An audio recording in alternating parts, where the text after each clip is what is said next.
गाड्या गेटमधून आत शिरल्या तसा तिकडचा सिक्युरिटी धावत आला. त्याने रामला काहीतरी सांगितलं आणि सोबत चलायचा इशारा केला. रामने त्याच्या माणसांना इन्स्ट्रक्शन दिल्या आणि त्या दोघांना बाहेर काढायला सांगितलं. बंगलोच्या मागच्या दाराने सगळे एका प्रशस्त अशा हॉलमध्ये गेले. आता पुढे. मनस्वी आणि तिच्या भाईचे हात बांधले होते. डोळ्यांवरही पट्टी होती. दोघेही सुटकेसाठी धडपडत होते, पण रामच्या माणसांची पकड चांगलीच मजबूत होती. आधीची चूक झाली ती परत व्हावी असं त्यांना बिलकुल वाटत नव्हतं. दीक्षा, दक्ष आणि कार्तिकही आत गेले. 5च मिनिटात चौघेजण खाली त्या हॉलमध्ये आले. राम, दक्षने आवाज दिला. सर. राम लगेच उठून त्याच्याकडे गेला. सर, या डॉक्टर अंकिता भंडारे सर्जन आहेत. मीच त्यांना इथे बोलावले. मनस्वीला गोळी लागली आहे आणि दीक्षा मॅम ही इंज्युअर्ड आहेत. सध्या प्रिलिमिनरी काय ते पाहूया. You are right Ram. Ma'am please यांना चेक करा. सर, ॲक्च्युली ही पोलीस केस आहे त्यामुळे. अंकिता म्हणाल्या. प्लीज मॅम, तुम्हाला काय म्हणायचं ते कळतंय मला, पण आता या क्षणी त्यांच्यावर उपचार होणं गरजेचं आहे असं मला तरी वाटतं. प्लीज. राम त्यांना रिक्वेस्ट करत म्हणाला. ओके. अंकिता ओळखीच्या असल्याने त्या तयार झाल्या. एकीकडे मनस्वी आणि दीक्षावर उपचार चालू होते, तर दुसरीकडे मनस्वीच्या भावाला बांधून ठेवण्यात आलं होतं. त्याच्या तोंडावर पट्टी बांधण्यात आली होती. त्याच्या नजरेत मनस्वीबाबत काळजी दिसत होती. दक्ष त्याच्याजवळ गेला. घाबरू नकोस तू. तुझ्या बहिणीला इतक्या सहजासहजी मी मरू देणार नाही, पण तुम्हाला सुखाने जगूही देणार नाही. तुमच्या प्रत्येक कृत्याची शिक्षा तुम्हाला दिल्याशिवाय माझ्या भाईच्या आत्म्याला शांती मिळणार नाही. दक्षने त्याचे केस धरून त्याच्या मानेला झटका दिला. त्याला धड किंचाळताही येईना. त्याला पाहून दक्षच्या नजरेसमोर सारखा दिग्विजयचा चेहरा येत होता आणि त्याचा स्वतःवरचा ताबा सुटत होता. दक्षने त्याच्या तोंडावरची पट्टी बाजूला केली आणि त्याच्या सणसणीत कानाखाली खेचली. तोंड उघडणारेस का अजून हालहाल व्हायची वाट पाहणारेस? का मारलंस तू माझ्या दादाला? काय बिघडवलं होतं त्याने तुमचं? दक्ष रागाने म्हणाला. नाही सांगणार मी. काय करशील तू? तो मगरुरीने म्हणाला. काय करेन? तुझी बहीण इथेच आहे हे विसरू नको. पायाला गोळी लागली ना तिच्या. तिचे दोन्ही पाय कुठून टाकायची व्यवस्था मी करू शकतो. इतका निर्दयी तर मी नक्की आहे आणि तुमच्या बाबतीत तर आहेच आहे. बघू मग कशी पळते ते. दक्ष त्याच्या पोटात गुद्दा घालत म्हणाला. तू असं काहीही करणार नाहीयेस. भाई एवढत म्हणाला. मी असं नक्कीच करू शकतो. मयंक प्रशांत देशपांडे. उगाच फालतू गैरसमज पाळू नकोस. तुला जर असं वाटत असेल की मी तुला पोलिसांकडे देईल मग तुम्ही माझ्या तावडीतून सुटाल वगैरे, तर तसं काहीही होणार नाहीये. तुझ्या बहिणीला तर मी हलक्यात बिलकुल सोडणार नाहीये. शहाणा असशील तर सांग का वागला तसे. दक्षचा राग वाढत चालला होता, पण मनस्वीचा भाऊ फक्त हसत होता. दक्षने रागाच्या भरात खुर्चीला जोरात लाथ मारली तसा तो मागे जाऊन भिंतीला आदळला आणि बेशुद्ध पडला. दक्ष. कार्तिक पळत तिकडे गेला. रागाला आवर घाल. नाही जमत आहे मला कार्तिक. नाही जमत आहे. इतके महिने शांत राहून कंटाळलोय मी. माझ्या निष्पाप भाईला मारून काय मिळालं यांना? एवढं करून पण निर्लज्जासारखे वागतायत. एवढा निर्लज्जपणा येतो कुठून यांच्यात काय माहीत. दक्ष चिडत म्हणाला. दक्ष, शुद्धीत ये. तुला खरंच असं वाटतंय हे लोक सगळं काही लगेच कबूल करतील? नाही दक्ष. जर ते असे एका फटक्यात मारणारे असते तर आपलं कामच सोपं झालं असतं ना. पण आपण ही हार मानायची नाही. यांच्याकडून सगळं वधवून घ्यायचं. आता सध्या तू आराम कर. थकलायस बघ किती. कार्तिक त्याला समजावत म्हणाला. दक्ष सर, कार्तिक सर बरोबर बोलतायत. तुम्ही आता आराम करा. आपली माणसं आहेत इथे. यावेळेस ही लोक आपल्या हातून निसटणार नाहीत. मी शब्द देतो तुम्हाला. राम म्हणाला. I know Ram. कार्तिक, दीक्षा कुठं आहे? तिला वर रूममध्ये झोपवले. इंजेक्शनमुळे तिला झोप लागली. तू ही जा. थोडा वेळ आराम कर. हे लोक इतक्यात तोंड उघडण्याची शक्यता कमी आहे. कार्तिक म्हणाला. तेवढ्यात डॉक्टर अंकिता बाहेर आल्या. सगळेजण यांच्याकडे वळले. डॉक्टर, मनस्वी कशी आहे? कार्तिकने विचारलं. ते आता ठीक आहेत. थोड्या वेळात शुद्धीवर येतील. पण तुम्ही लवकरात लवकर पोलिसांना कळवा. काही वाटलंच तर कॉल करा. येते मी. त्या बाहेर निघून गेल्या. सर, आपली माणसं आत आहेत. त्या शुद्धीवर आल्या की मी तुम्हाला सांगतो. राम म्हणाला. ओके. दक्ष म्हणाला. तो आणि कार्तिक वर निघून गेले. दक्ष रूममध्ये आला तेव्हा दीक्षा झोपली होती. त्याने हळुवारपणे तिच्या कपाळावरून हात फिरवला. त्याचं मन भरून आलं. Sorry Dishu. I am really sorry. खूप चुकीचं वागलो मी तुझ्याशी. खूप त्रास दिला ना मी तुला. किती सहन केलंस तू. तेही तुझी काही चूक नसताना. मी तुझा खूप मोठा अपराधी आहे Dishu. Sorry Dishu. I am sorry. दक्षच्या डोळ्यातून अश्रू ओघळू लागले. त्याने अलगद तिच्या कपाळावर ओठ टेकवले आणि तिच्या शेजारी बसून राहिला. औषधांची गुंगी उतरली तशी दीक्षाला जाग आली. तिने पाहिलं दक्ष तिच्या शेजारी झोपला होता. त्याच्या चेहऱ्यावर थकवा जाणवत होता. ती त्याला डिस्टर्ब न करता हळूच उठली आणि खाली निघून आली. तिने पाहिलं मनस्वीच्या भावाला खुर्चीला बांधून ठेवलं होतं. त्याच्या डोक्यावर जखम दिसत होती. मनस्वी कुठे दिसत नव्हती. तिची भिरभिरती नजर कार्तिकने बरोबर ओळखली. तिला त्या रूममध्ये ठेवले. तिला गोळी लागली होती. जर इलाज केला नसता तर उशीर झाला असता. डोंट वरी, आपली माणसं आहेत, तिच्यावर नजर ठेवली आपण, कार्तिक म्हणाला. कसं वाटतंय तुला आता? कार्तिकने विचारलं. मी ओके आहे आता. यांनी तोंड उघडलं का? दीक्षाने विचारलं. मनस्वी तर बेशुद्धच आहे आणि हा साला इतका निर्लज्ज आहे की दक्षकडून मार खाऊन ही तोंड उघडायला तयार नाहीये, कार्तिक चिडून म्हणाला. काही करून आपल्याला यांच्याकडून सत्य कळायला हवे कार्तिक. मग त्यासाठी साम दाम दंड भेद कुठलीही नाती वापरायला लागली तरी चालेल, पण सोडायचं नाही यावेळेस यांना, दीक्षा त्वेषाने म्हणाली. तुझं बोलणं पटतंय मला. मनस्वी शुद्धीवर आली की तिच्याकडे मोर्चा वळवू, कार्तिक म्हणाला. एव्हाना दक्ष खाली आला होता. दीक्षा, कसं वाटतंय तुला? त्याने लगेच विचारलं. मी ठीक आहे दक्ष, पण तू जरा आराम करायचास ना. तुझ्या जखमा अजून पूर्णपणे भरल्या नाहीयेत. मेडिसिन्सही घेतली नाहीयेस तू. असं कसं चालेल? दीक्षा म्हणाली. I am okay. मेडिसिन्सचं म्हणत असशील ना, तर आता तर यांचं कन्फेक्शनच माझ्यासाठी बेस्ट मेडिसिन आहे दीक्षा. एकदा ती मनस्वी शुद्धीवर येऊ देत, दक्ष दातोट खात म्हणाला. दक्ष, यावेळेस आपण कुठलीही चूक करणार नाही आहोत. हे इतक्या सहज आपल्याला त्यांच्या पापांची कबुली देणार नाहीयेत. आपल्याला जरा वेगळा विचार करावा लागेल आता, दीक्षा म्हणाली. डोंट वरी, मला माहिती आहे काय करायचं ते, दक्ष गूढ हसत म्हणाला. तसे दीक्षा आणि कार्तिक त्याच्याकडे पाहत राहिले. दक्ष, काय चाललंय तुझ्या डोक्यात? दीक्षा संशयाने त्याच्याकडे पाहत होती. वेळ आल्यावर कळेल तुला, दक्ष म्हणाला. असलं तसलं काही असेल ना तुझ्या डोक्यात दक्ष, आय स्वेअर तुला सोडणार नाही मी, दीक्षा म्हणाली. चायला, हिला ना कार्तिक झोपेचे इंजेक्शन द्यायला सांगायला होतं त्या डॉक्टरांना. निदान ही अशी वसवस तरी केली नसती माझ्यावर. बरी काय झाली परत आली ओरिजिनल फॉर्ममध्ये, दक्ष तोंड वेंगाडत म्हणाला. गप बस तू दक्ष, आणि माझ्यावर डाफरण्याऐवजी जरा पुढे काय करायचं त्याचं प्लॅनिंग कर.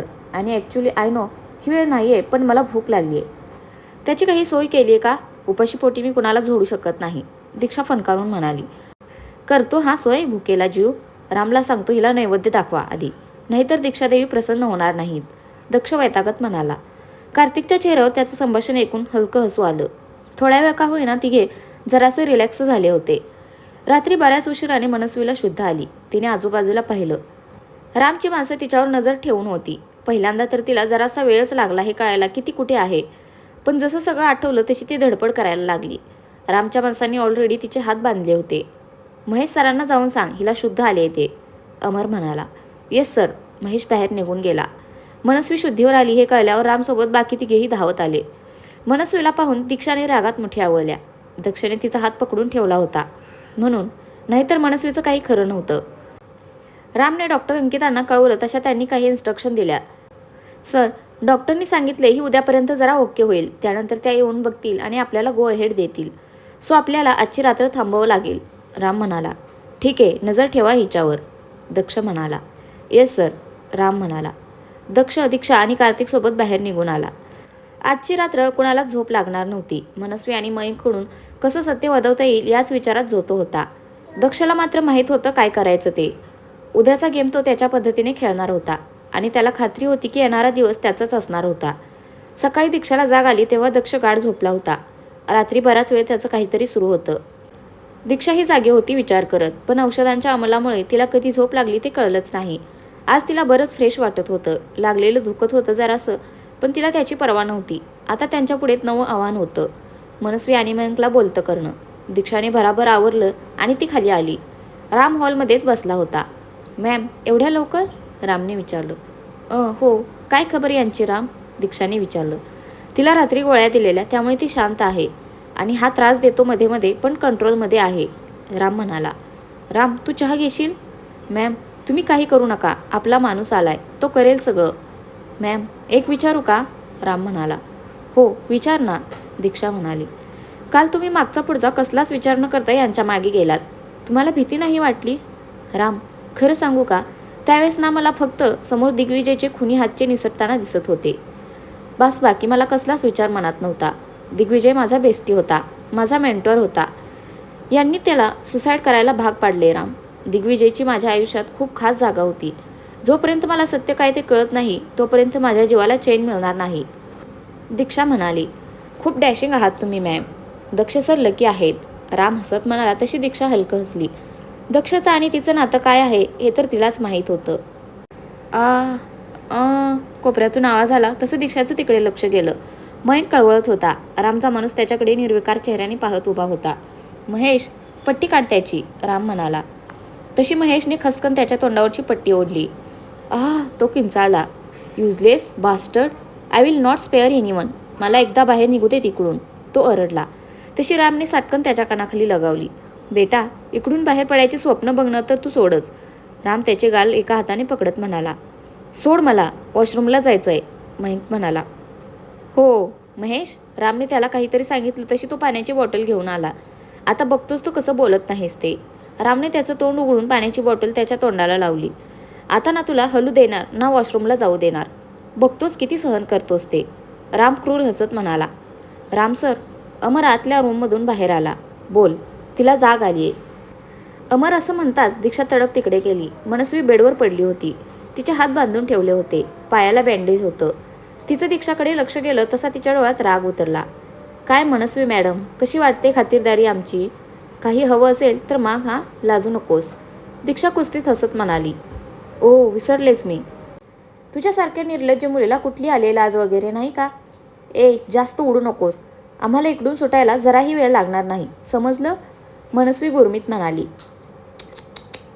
ती म्हण ऐकलीस का ग तू? गिरे तो भी टांग ऊपर. त्याचं ज्वलंत उदाहरण आहात तुम्ही बहीण भाऊ. असो, तू कितीही फडफड कर, सत्य तर तुला सांगावंच लागणार. दीक्षा तिरकस हसली आणि बाहेर निघून गेली. दीक्षा बाहेर आली तेव्हा दक्ष आणि कार्तिक ऑलरेडी खाली आले होते. दीक्षा, कसं वाटतंय आता? दक्षने विचारलं. एकदम टकाटक, दीक्षा हसली. ब्रेकफास्ट वगैरे आवरून कार्तिक थोडंसं काम करत होता, तर दक्ष आणि दीक्षा बाहेर लॉनमध्ये फिरत होते. आता डॉक्टर अंकिता कधी येत आहेत याकडे सगळ्यांचं लक्ष लागून राहिलं होतं. दीक्षा, दक्षने हाक मारली. बोल, तू खरंच ठीक आहेस ना? त्याने काळजीने विचारलं. तशी दीक्षा जागीच थांबली. काय झालं? दक्षने नकळून विचारलं. तुला डिमेन्शिया झालाय का दक्ष? कालपासून 500 वेळा तू मला हाच प्रश्न विचारलायस. आता दिसते ना मी तुला ठणठणीत, तरी काय जप लावलायस? कशी आहेस? दीक्षा तोंड वेंगाळत म्हणाली. घ्या, ज्याचं करावं भलं तो म्हणतो माझंच खरं. काळजीने विचारतोय तर वर मला शिव्या घालते. काय म्हणायचं आता? दक्ष डोक्याला हात लावत म्हणाला.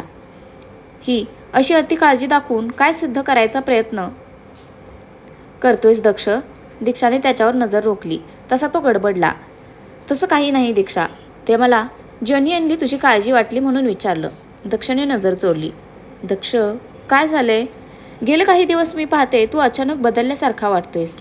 काही खास कारण? दीक्षाने विचारलं. ते म्हणजे तसं, दक्ष अडखळत होता की. दक्ष, डॉक्टर आल्यात, कार्तिक सांगून गेला. तशी दीक्षा पटकन आत निघून गेली. दक्षने एक सुस्कारा सोडला आणि तोही आत निघून गेला.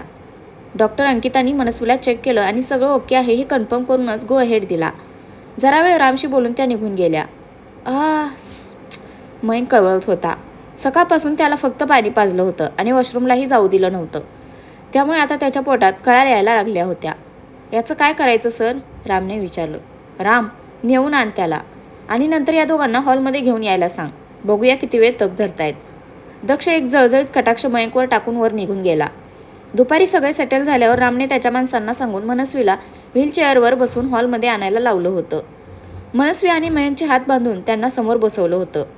कार्तिक, दक्ष आणि दीक्षा त्यांच्यासमोर बसले होते. मनस्वी आणि मयंकच्या चेहऱ्यावर अजूनही मयुरी दिसत होती. चला बोला, दक्षने दोघांवर नजर रोखली. हो, इन युअर ड्रीम दक्ष कारखानीस, मनस्वी तिरकस हसली. यू, दीक्षा उठणार. तोच दक्षने तिचा हात पकडून तिला खाली बसवलं. काम डाऊन दीक्षा, अगं ते सांगतील, त्यांना सांगावंच लागेल कधी ना कधी. दक्ष दोघांकडे पाहून असला. स्वतःला जास्त स्मार्ट समजतोस ना तू दक्ष कारखानीस? ओ सॉरी, DK, याच नावाने ओळखतात ना तुला सगळे? तू इतका मूर्ख असशील असं वाटलं नव्हतं रे मला. 4 कागद काय तुला दाखवले, लगेच विश्वास ठेवलास तू त्यांच्यावर? मयंक हसत म्हणाला. धाई, हा तर आहेच मूर्ख, पण ही दीक्षा त्याहूनही महामूर्ख आहे रे. तो एडपड दिग्विजय जा काय म्हणाला, गेलीच लगेच निघून. कशी गळशी तू दुशो? फार फाजील माज होता ना तुला तुमच्या मैत्रीचा. पाहिलंस ना कसा उतरवला ते? आता कसा येणार ग तुझा देवी? तो तर गेला ढगात कधीच. मनस्वी जोरजोरात हसायला लागली. दक्षाच्या डोक्यात सनक उठत होती, पण तरीही तो शांत बसला होता. कार्तिक संतापला होता तर दीक्षाच्या डोळ्यात दिग्विजयच्या आठवणीने पाणी आलं होतं. दिवी, तुझ्यामुळे गेलाय मनस्वी, तुला तर मी सोडणार नाही. दीक्षा तिच्या अंगावर धावून गेली आणि तिचा गळा पकडला. दीक्षा सोड तिला, दक्ष ओरडला. तर फ्रेंड्स, आजचा भाग कसा वाटला नक्की कमेंट करून सांगा. धन्यवाद.